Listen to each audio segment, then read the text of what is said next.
इदां दे बंदे नूं डॉक्टर चल जावे ना हकीम दे, हकीम दवाई ये मुताबिक दिंदा है। तू इदां करना, मींगणा लैणियां ते बकरी दा जलाब लैना है, ਉਹਦੇ ਵਿੱਚ बर्फ पा के ना अखां ते फेरना। तेरी मां ते शौकत खाना च डॉक्टर और ढिड मलदी है औरतां दे झुकी।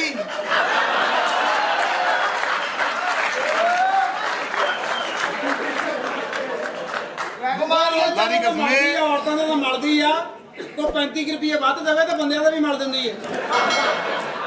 ਉਹ ਤੇ ਫੇ ਕੰਮ ਲੱਗੇ ਦੀ ਦੇਰ ਆ, ਹੈ ਤਾਂ ਸ਼ੌਕੀਨ ਔਰਤ ਹੀ। दसो ਇਹਦੀ ਬੁੱਢੀ ਕਿੱਥੋਂ ਸ਼ੁਰੂ ਹੁੰਦੀ ਹੋਏਗੀ ਇਹਨੂੰ?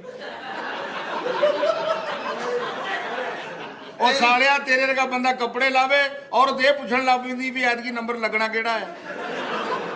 ਇਹ ਆਪਣੇ ਆਪਣੇ ਜੁੱਸੇ ਦਾ ਹਿਸਾਬ ਆ, ਤੂੰ ਮਾਮਾ